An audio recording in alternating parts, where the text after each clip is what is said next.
Et salut, coucou, bienvenue tout le monde, c'est Florent le Meeple Vert pour les sorties de la semaine, où ensemble on va discuter un petit peu de ce qui est sorti cette semaine. Normalement, voilà, je le fais régulièrement le samedi matin, ça fait un petit moment que je ne l'ai pas fait, donc on va pas reprendre toutes les sorties depuis que je l'ai pas fait, sinon on pourrait rester un sacré paquet de temps. Donc c'est une petite sélection des sorties qui, moi, m'intéressent. N'hésitez pas, si vous, de votre côté, vous avez repéré des sorties, on pourra évidemment en discuter. Et bienvenue, salut tout le monde. On est en live sur Twitch. Si vous regardez cette vidéo en replay sur YouTube, n'hésitez pas à venir le samedi matin vers à peu près 11h pour parler ensemble des sorties de la semaine. Il y a également le lundi soir vers 20h pour parler des jeux auxquels j'ai joué sur la semaine qui s'est écoulée. Et alors, Mam Ludomo, tu nous dis Osmosis, effectivement, c'est prévu. On va en parler. Alors, le principe, que ce soit dans le débrief ludique ou dans les sorties JDS, on va sur MyLudo, puisque je trouve que c'est un site français qui est très très bien fait, pour voir un petit peu donc toutes les infos de chaque jeu, notamment au niveau de date de sortie, des prix, mais également des éditeurs, auteurs et illustrateurs. On va commencer tout de suite avec une sortie qui, pour moi, je pense que c'est celle qui va me titiller le plus. Si je vous parle de Miams, vous avez certainement déjà vu passer ce jeu sur les réseaux sociaux. C'est un jeu, ouais, effectivement, on kiffe parce que c'est chez Kiff Édition. C'est un espèce de Yams survitaminé. Je pense que c'est, il me semble comme ça que Kiff Édition le présente. C'est un jeu de Jules Messot et illustré par Ben Renaud. Voilà, donc c'est vraiment une équipe entre l'éditeur, les auteurs, l'illustrateur, une équipe qu'on aime bien. Donc Miams, je vous disais, c'est une espèce de Yams survitaminé. Donc on a évidemment des dés qui représentent en fait des fruits, et tout simplement on va pouvoir essayer de créer des combinaisons pour pouvoir venir cocher sur notre feuille de score à la façon d'un Yams roll and write, et au fur et à mesure on va pouvoir en fait gagner forcément des points, mais également des étoiles, et ces étoiles qu'on va venir pouvoir utiliser pour venir acheter des cartes, et ces cartes là vont nous permettre d'avoir des bonus supplémentaires. Alors, on le voit vite fait sur l'exemple. Par exemple, on va pouvoir gagner des relances, on va pouvoir gagner des points supplémentaires, puisque chaque phase, par exemple, chaque face, on le voit pour celle-ci, à chaque fois qu'on va avoir cette face de dés, on va avoir un cœur supplémentaire, par exemple. Et au fur et à mesure, ces cartes-là vont venir donc s'ajouter à notre collection pour que ça devienne un truc à la fin gigantesque, c'est-à-dire qu'on a plein de cartes, plein de pouvoirs, on va pouvoir relancer presque autant de fois qu'on veut et changer la face de dés. Enfin, c'est vraiment un truc très drôle. J'ai fait une partie, mais c'était à l'époque à Toulouse, lors du festival de l'alchimie du jeu. Je n'y ai pas rejoué depuis, mais j'ai le souvenir, en tout cas, de très bonnes sensations, de vraiment avoir pris beaucoup de plaisir, d'avoir vraiment ressenti beaucoup de fun, et on s'est extrêmement bien amusé avec ce jeu-là. Donc après voilà, je passe les détails parce que je ne me souviens plus trop exactement comment ça se joue, mais c'était quand même relativement très très simple et accessible. Donc c'est un jeu super coloré, super mignon, qui moi vraiment m'avait convaincu. Donc il est déjà dans la wishlist, celui-ci. Donc il est sorti aux alentours d'une vingtaine d'euros. Donc effectivement voilà, au fur et à mesure de la partie, on va améliorer en fait nos lancers, nos relances, les phases de dés qu'on va pouvoir peut-être modifier, changer, qui vont nous rapporter des points, etc. Et pas mal de combos. Voilà pour le petit café du samedi matin. Le prochain, c'est chez Gigamic avec 13 feuilles. Ça tombe bien. C'est l'automne, les feuilles commencent déjà à tomber, même si ce matin il fait quand même relativement assez beau. Le froid s'installe, les feuilles tombent et nous allons donc créer un parterre de feuilles dans ce jeu-là. C'est tout simplement en fait un jeu de défausse, mais avec quelque chose de très intéressant. On le voit sur l'exemple ici. Donc là, on va créer en fait un parterre de feuilles commun à tous les joueurs. C'est un jeu de défausse où on va devoir défausser toutes ces cartes de sa main.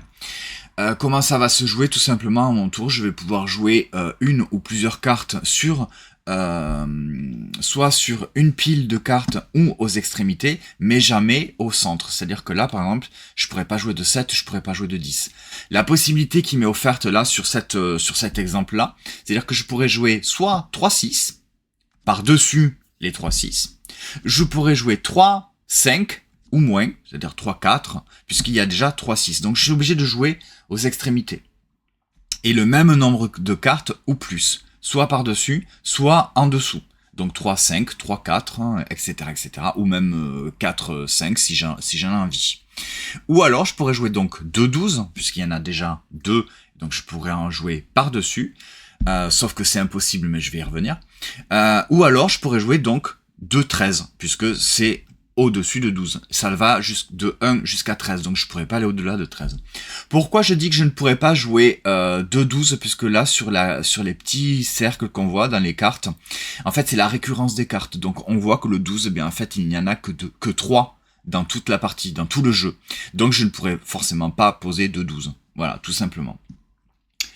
Et si jamais je ne peux pas jouer, eh bien, je passe mon tour, je retourne mon jeton joueur, et à ce moment-là, je vais piocher une carte qui potentiellement va me permettre par la suite de pouvoir rejouer plus simplement. Si par exemple j'ai déjà 2 sets dans ma main, eh bien ce set-là va pouvoir m'intéresser puisque j'en aurai 3, ça me permettra peut-être de défausser ma main de cartes plus facilement et potentiellement eh bien de bloquer un petit peu mes adversaires.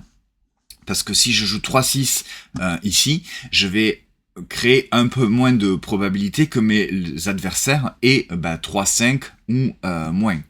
C'est possible. Mais voilà. Donc en plus c'est très joli, je trouve ça très très beau, toutes cette espèce de dégradé, un petit peu de couleur qui va du bleu jusqu'au rose, avec toutes ces jolies feuilles. C'est très poétique, c'est plutôt malin en fait, et ça permet de se bloquer avec ses adversaires, et ça marche très très bien. Le premier joueur à arriver à se défausser de toutes ses cartes remporte la partie. Voilà, donc c'est sorti le 26 aux alentours d'une quinzaine d'euros chez Gigamix. C'est un jeu de Masato Uesegi, illustré par Elina Zelajakova, à peu près. Voilà pour 13 feuilles. C'est une chouette petite recommandation pour les joueurs qui aiment les jeux de cartes et les jeux de défausse. Et salut Super Camsoul, bienvenue, on est en train de faire un petit peu le tour des sorties de jeux de société de cette semaine. City Tour, ça y est, il est enfin arrivé, j'ai l'impression moi qu'il est sorti depuis un petit moment. Alors je vous ai pas montré les jeux, mais voilà, pour 13 feuilles. Hop, et City Tour, c'est ce jeu en coopératif dans lequel on va créer des lignes de bus en posant des tuiles et en faisant suivre le bus sur ses chemins pour tenter tout simplement de récupérer des passagers pour les amener à leur destination favorite. Alors au fur et à mesure de la partie, vous voyez, vous avez un plateau qui est au début de la partie juste les contours de ce carré, et au fur et à mesure de la partie, vous allez poser des tuiles au centre pour faire avancer votre bus. Vous allez récupérer donc ces fameux petits passagers. En fait, ce sont tout simplement des pions. Alors peut-être qu'on verra mieux sur les photos sur MyLudo. Donc là, voilà, ça c'est le dos de boîte. Ouais, alors peut-être celle-ci, vous voyez, donc le bus, pourquoi le bus il est rose, le nôtre il est vert? Bref, donc à chaque fois qu'on pose une tuile, on va faire avancer le bus en suivant la route, et on va récupérer en fait les passagers en fonction des petites icônes de couleurs, comme ça. Là par exemple, je suis passé ici, j'ai récupéré un passager orange que je mets donc dans mon bus. Et le but, ça va être de l'amener vers vers une destination qui se trouve donc déjà sur le bord du plateau. Là, par exemple, ici, là, on voit qu'il faut 2 passagers verts, et là, ici, au moins, et là, 2 oranges, là, 2 bleus, 2 verts, là, je vois pas ce qu'il y a marqué, parce qu'il y a déjà les passagers dessus.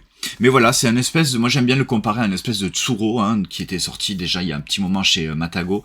Et là, c'était quand même compétitif, puisqu'on essayait de faire sortir les joueurs, ses adversaires du plateau. Là, on essaye de créer un chemin pour récupérer les bons passagers pour aller les livrer, non, mais enfin les déposer au bon site touristique. Donc c'est un jeu qui se joue un petit peu à la façon, alors pas d'un Legacy, mais en tout cas il y a des scénarios.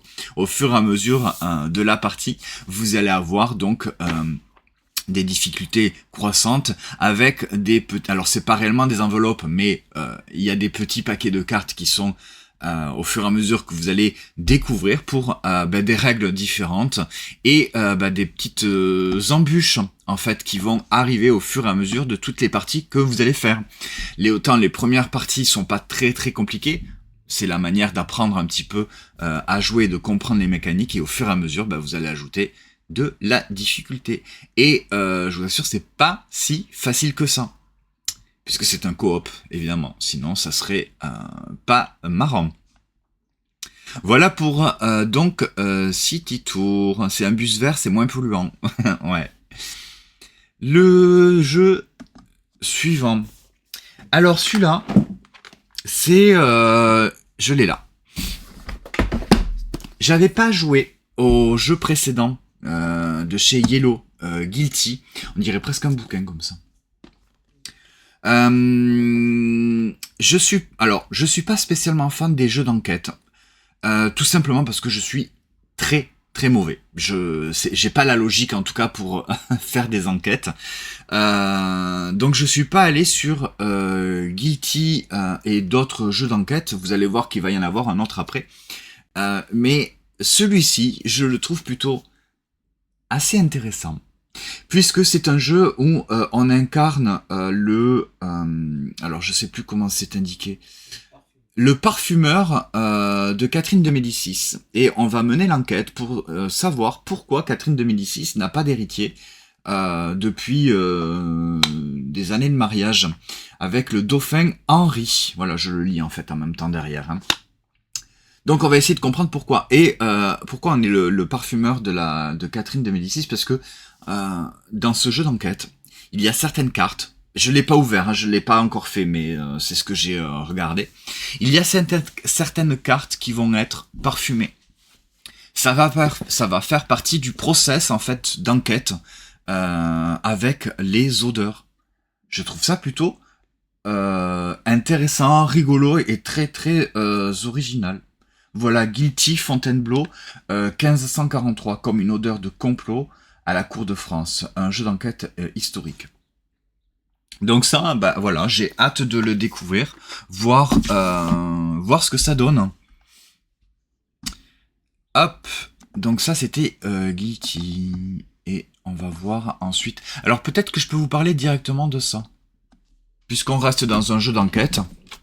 Là, cette fois-ci, on passe chez Miraludo et Gigamic avec un jeu d'enquête dans une grande boîte avec un format. On va retrouver un format peut-être un petit peu plus classique. C'est-à-dire que c'est une grande boîte dans laquelle on va ouvrir et on va tout simplement lire la première enveloppe. Voilà, tout simplement, hein, paf. À ouvrir avant de débuter l'enquête.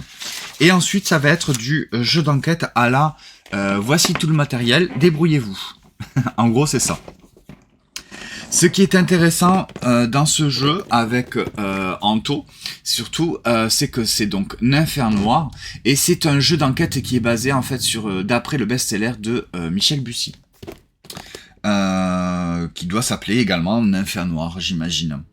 Donc l'association jeux livres pour Anto, elle est déjà toute faite. Alors Anto, c'est qui? C'est des jeux de livres hein, sur Instagram évidemment, vous le connaissez tous.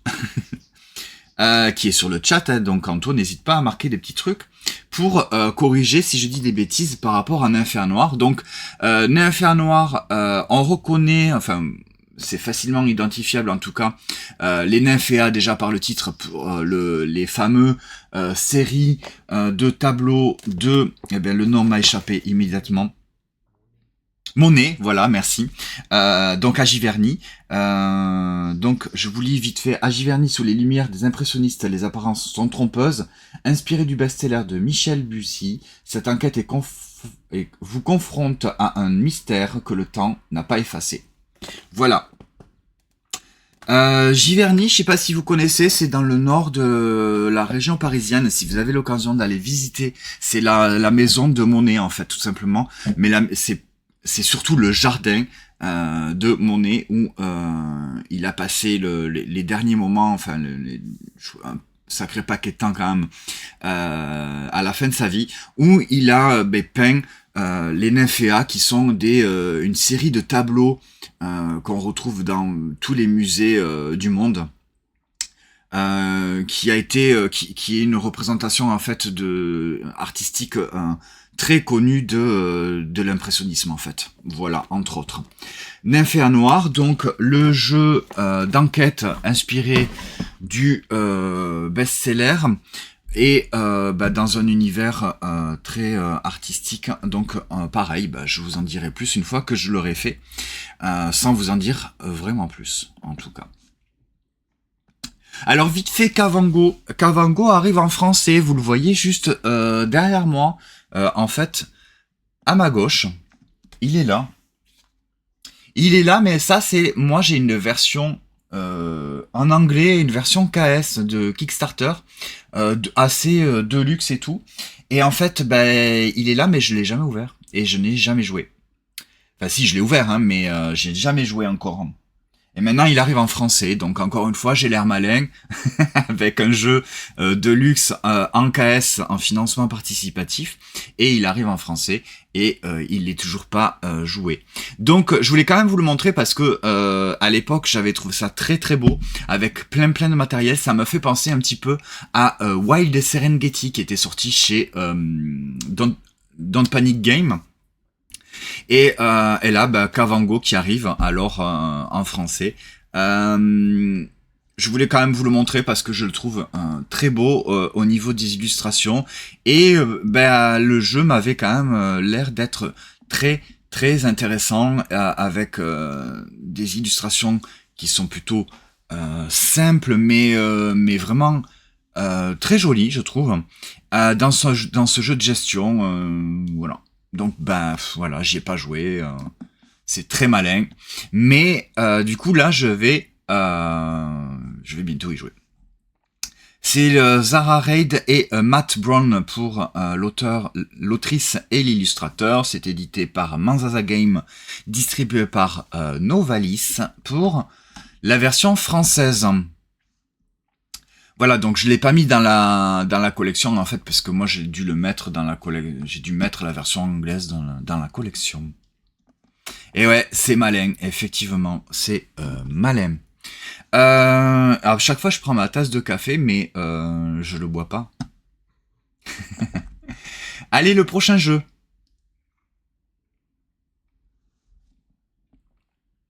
Là, si vous écoutez cette émission en podcast, vous avez eu un blanc. Et oui, parce que du coup, j'ai bu une gorgée de café. Momo, la bataille des mots. Très drôle. Franchement, c'est très marrant en fait, puisque c'est un jeu de mots et un jeu de lettres assez frénétique, dans lequel on va tout simplement révéler des cartes. Il va falloir, alors très grossièrement, hein, je vous le fais à la très rapide, on va révéler des cartes avec des lettres et il va falloir, en fonction des couleurs de cartes, donc soit rouge, soit bleu, dire des mots qui contiennent les lettres bleues, mais qui ne contiennent pas les lettres rouges. Donc c'est du jeu qui se joue debout autour de la table, où on va jouer des cartes et on va essayer de jouer très rapidement. Alors j'ai pas fait une partie en entier, on y a joué comme ça pour vite fait découvrir le jeu. J'ai trouvé ça plutôt drôle, rigolo. C'est ATM Gaming et distribué par Pixie, aux alentours d'une quinzaine d'euros. Il me semble que dans le jeu, alors je l'ai pas par là, mais il me semble que dans le jeu, après, vous allez pouvoir rajouter tout simplement des petites contraintes supplémentaires, des thèmes, etc., etc. Voilà. Donc, si vous aimez les jeux de lettres et de mots, eh bien, mais il faut que ça soit un petit peu nerveux, hein, frénétique. Momo, la bataille des mots, il se joue jusqu'à 6 joueurs à partir de 8 ans, des parties d'environ 15 minutes, voilà. C'est presque en fait un jeu d'ambiance avec des mots. Oh My Socks, c'est le nouveau jeu dans la gamme helvétique, même format que Odin et tous les autres. Oh My Socks, eh bien, c'est Antoine Boza et Théo Rivière chez Helvétique. Je crois pas qu'on les ait déjà retrouvés dans cette gamme. Si, Théo Rivière. Si, ça, Toucano. Je crois que c'est Théo Rivière qui avait fait ce jeu. Donc je dis des bêtises. Donc Antoine Boza, Théo Rivière et Camille Chaussy aux illustrations, c'est helvétique et distribué par Wilson Jeux. Donc petit jeu dans cette petite gamme avec des cartes dans lesquelles on va tout simplement devoir créer des collections de chaussettes. Mais ces collections de chaussettes, elles ne vont marquer que si elles sont par paire. Et oui, forcément. Donc à notre tour, on va piocher 2 cartes, on va en garder une et on va refiler l'autre à notre adversaire. Si par exemple tu as une chaussette bleue et que tu pioches une chaussette bleue, tu vas la garder. Et la chaussette rouge, par exemple, tu veux la filer à ton adversaire, puisque lui, il aura déjà 2 chaussettes rouges, ça va lui en refiler une 3e, et du coup, ça lui plombe sa collection. Très grossièrement, c'est ça. C'est malin, c'est tout con, c'est tout simple, ça marche. Le thème, c'est rigolo, avec les chaussettes de toutes les couleurs. Voilà, elles ont des valeurs, ça fait des points en fonction des étoiles, etc. Pas besoin d'en dire beaucoup plus, ça marche, donc j'ai pas le prix, mais la collection comme ça, c'est aux alentours d'une quinzaine d'euros, on peut aller voir sur MyLudo, même pas, 10,90 € sur MyLudo. Et on a fait le tour de ça. Voilà, Aline, si tu es toujours là, voici le temps de venir de parler de Osmosis chez Hopla. Il est là. Ça, c'est un jeu d'association d'idées. Toujours super intéressant ces jeux-là, parce que ça permet vraiment d'ouvrir en fait les conversations avec les personnes autour de la table, qu'on connaît ou qu'on ne connaît pas, les gens qui jouent avec nous. Je trouve que c'est toujours des moments assez intéressants. Alors dans ce jeu-là, en fait, on va créer des associations d'idées, donc on va avoir une petite mise en place, par exemple celle-ci, avec des valeurs de 1 à 7, et on va avoir tout simplement des petites illustrations. Ça peut se jouer également avec des mots. C'est peut-être un petit peu plus compliqué, quoique, mais en tout cas, voilà, les images permettent justement d'avoir d'aller un petit peu plus loin dans l'imagination, et tout simplement on va avoir des objectifs qu'on voit pas très bien, mais ils sont en haut. Par exemple, le premier qui a objectif ici, ça va être de faire 2 associations d'idées avec 2 cartes, donc par exemple deux illustrations. Là, ça va être par exemple sur celui-ci de faire une seule association d'idées avec 3 cartes. Donc 3 images. Et celle-ci 4 par exemple. Là je me souviens plus ce que c'est. Mais donc tous les joueurs, c'est coop hein, évidemment, vont décider quel objectif ils pensent pouvoir réaliser en fonction des images qui sont proposées. Donc on se met d'accord évidemment sans dire lequel et sans aller plus loin. C'est juste ok, moi je pense que l'association d'idées qui me semble évidente, c'est celle où il faut faire une association d'idées avec 3 images. Les autres joueurs se disent ah ben oui, moi aussi je pense que j'ai la bonne association d'idées avec 3 images. Donc une fois que tous les joueurs sont d'accord, donc on choisit l'objectif, et là on a chacun donc des cartes donc qui sont donc numérotées de 1 à 7, et on va choisir donc les cartes numérotées pour l'objectif par exemple de 3, et ils vont pas se consulter, donc chacun va dire eh bien écoute, moi je vais prendre secrètement la carte, alors je dis des bêtises, par exemple la 6, la 5 et la 4. Voilà, par exemple, pour faire l'association d'idées des 3 cartes, puisque pour moi, le 4, le 5 et le 6, là, par exemple, on voit qu'il y a des animaux. Voilà, sur les illustrations. Donc, admettons, là, je suis ce joueur avec ces cartes-là. Je prends la carte 3, la carte 4, pardon, la carte 5 et la carte 6. Je les mets face cachée devant moi. Tous les joueurs vont faire exactement la même chose en fonction, en fait, de ce qu'ils pensent.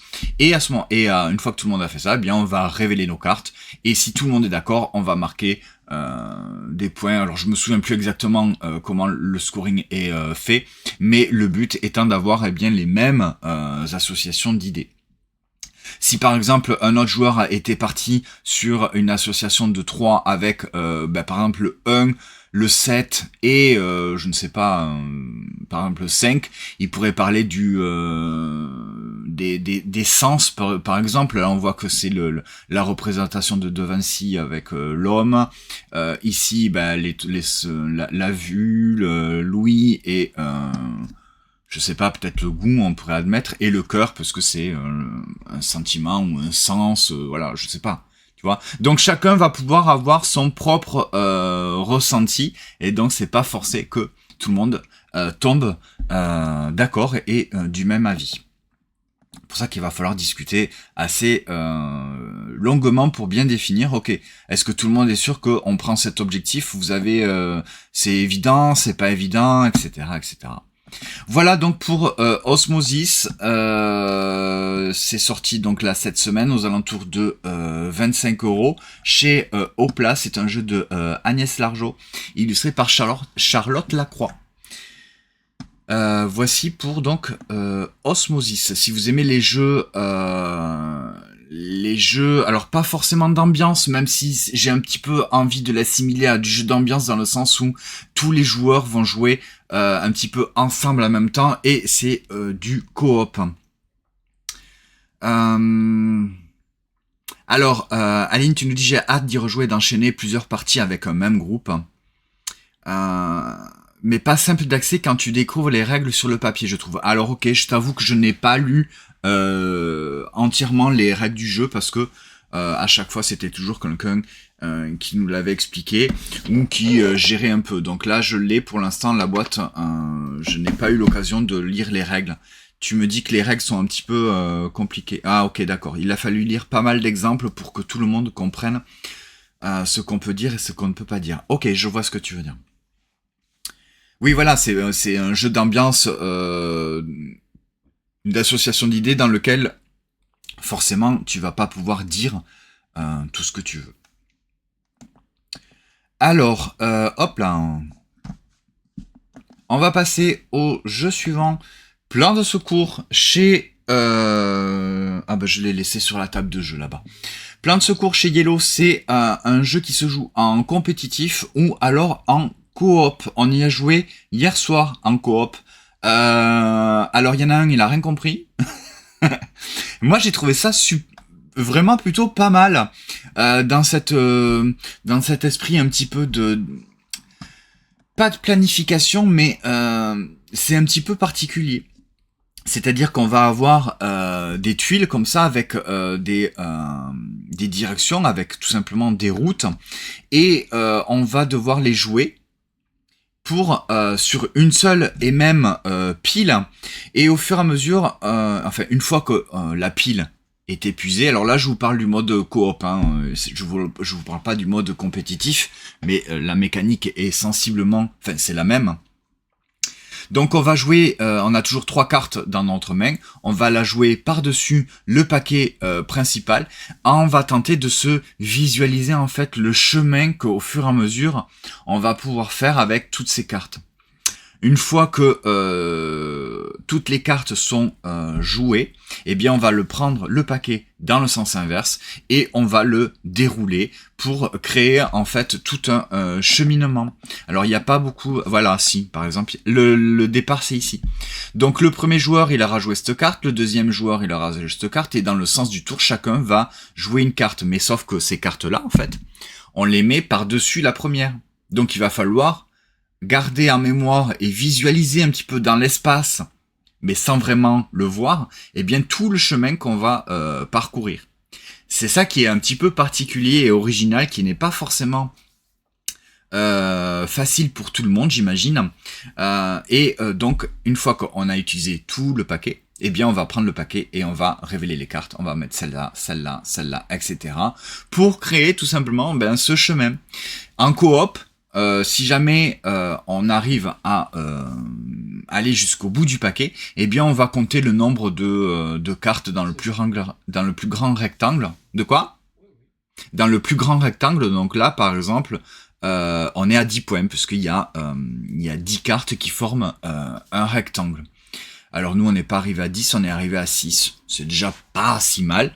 Mais en fait ce qui est... pour marquer plus de points, c'est-à-dire qu'il faut faire un rectangle.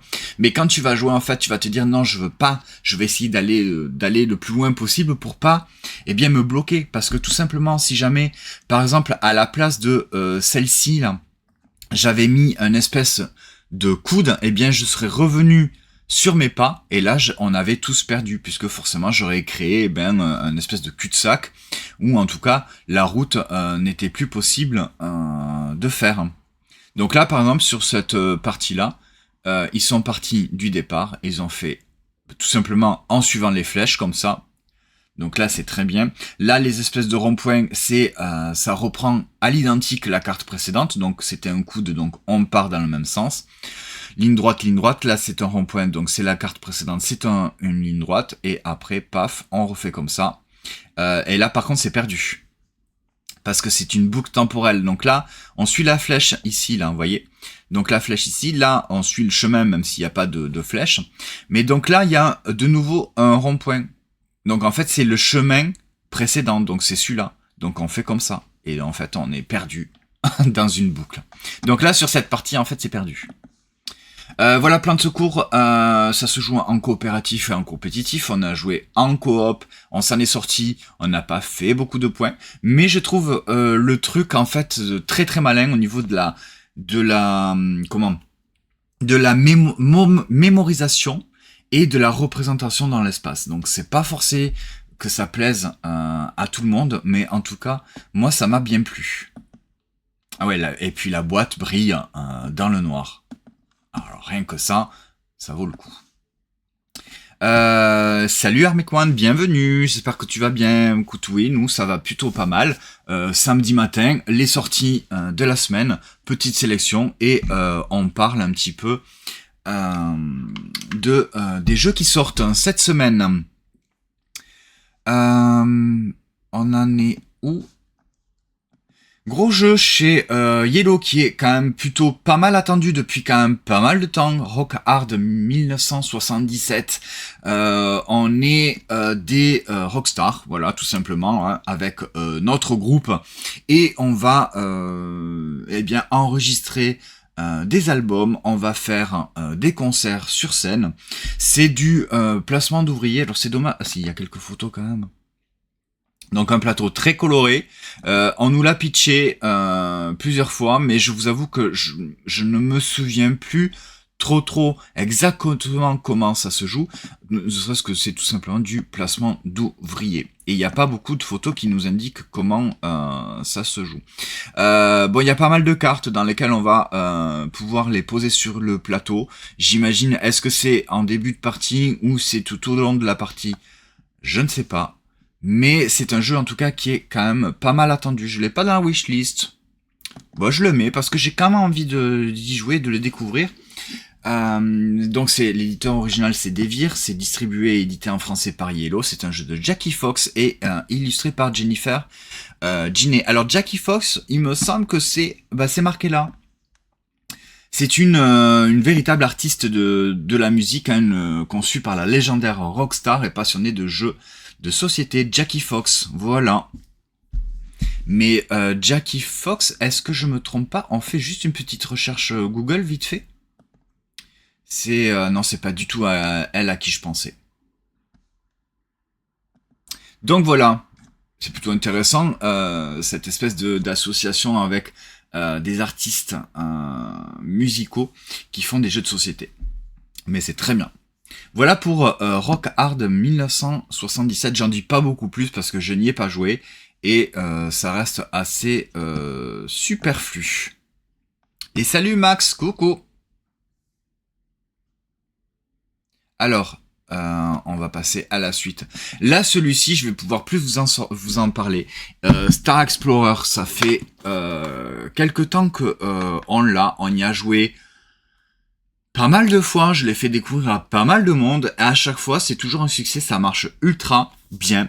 Déjà, ne serait-ce que par le visuel, par le matériel, il est déjà très très avenant, il donne vraiment envie de jouer.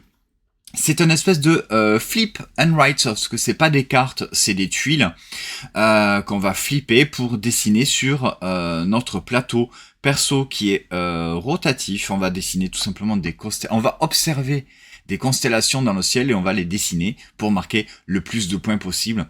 C'est ultra efficace, c'est enfin pas simple, mais c'est pas super calculatoire. C'est très détente en fait comme jeu, avec un côté un peu de tension, puisque le ciel n'est pas comme en vérité il n'est pas infini sur notre plateau, donc on va avoir un espèce de tension au niveau de la place sur notre carte pour dessiner notre constellation, en sachant que à chaque manche, en fait, le plateau qui est circulaire, comme ça, qui est inséré dans notre plateau perso, eh bien, il va pivoter dans le sens des aiguilles d'une montre, c'est-à-dire que le ciel en fait va tourner, et c'est ça qui est très original et qui est très intéressant, c'est-à-dire que la constellation que vous dessinez ici, eh bien au fur et à mesure, elle va toujours être visible, mais au bout d'un moment elle ne le sera plus, mais en tout cas la place n'est pas infinie, mais ça va bouger, et c'est ça qui est plutôt pas mal. Comment on compte les points? En fonction des étoiles que vous avez cochées et des couleurs qui sont indiquées sur vos tuiles que vous allez révéler au fur et à mesure des manches. Ça se joue en 6 manches. Et franchement, si vous aimez les jeux, tout ce qui est roll and write, les flip and write et tous ces trucs en and write, eh bien Star Explorer devrait quand même devrait vous intéresser et devrait vous plaire, en sachant que c'est quand même un jeu qui est relativement assez accessible. Vous voyez, c'est du 8+, il se joue de 1 à 5 joueurs pour des parties de 30 minutes. C'est pas très long, c'est pas très compliqué, mais vraiment c'est très, moi j'ai beaucoup aimé. Donc c'est Lucrum Studio l'éditeur et Queen's Game, et c'est un jeu de Lucas Zvopka. Et on n'a pas les illustrations. J'espère que c'est pas... Je suis en train de me poser la question si c'est illustré en IA. Non, quand même. Non, je l'ai. Ah ouais, bah alors c'est illustré en interne par le studio Lucrum Game. Bon, bah j'espère que c'est pas des illustrations en IA. Sinon, j'en connais une qui va m'engueuler si jamais je présente un jeu qui est illustré en IA. Mais du coup, je me pose quand même vraiment la question. On enquêtera et on regardera ça. Ça me ferait vraiment de la peine si c'était illustré en IA, parce que j'aime beaucoup ce jeu. Voilà, pour Star Explorer, le jeu de Flip and Write où on va explorer, on va observer les étoiles.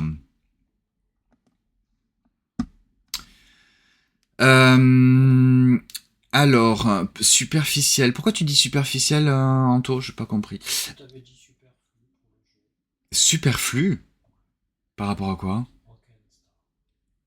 Non, c'était mes explications dans Rocking Star qui étaient superficielles. Parce que je l'ai survolé. Et pas mal d'optimisation, effectivement, pour donc Star Explorer, pour essayer de pas trop prendre de place, mais de marquer les bonnes couleurs d'étoiles pour marquer le plus de points. Ouais, effectivement.